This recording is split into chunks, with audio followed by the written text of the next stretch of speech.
নমস্কার, বাঙালি রান্নাঘরে আপনাদের সবাইকে স্বাগত।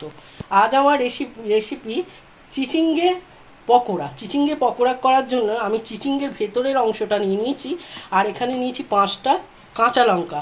আর এখানে যেটা দেব, সামান্য অল্প চিনি কটা দানা দেখতে পাচ্ছেন, একটু কালো জিরে, লবণ স্বাদ মতো, আর একটুখানি মানে এটা হচ্ছে পনির, আর সামান্য একটু কাশ্মীরি লঙ্কাগুলো, এইগুলো দেবো।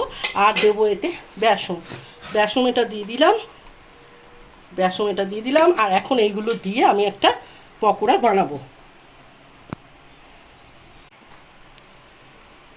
পনিরটা যে দিলাম, একটুখানি পনির, এই পনিরটা দিলে এই টেস্টটা অসাধারণ আসে, সেই জন্য আমি পনির একটু ব্যবহার করেছি।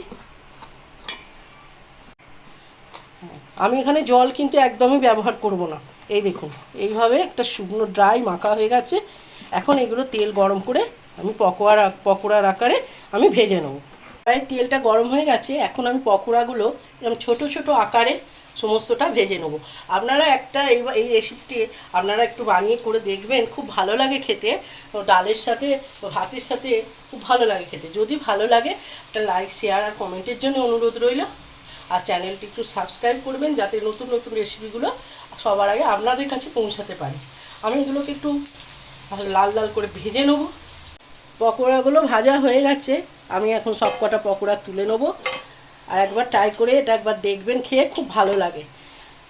ভালো থাকুন, সুস্থ থাকুন, ভালো খাবার খান।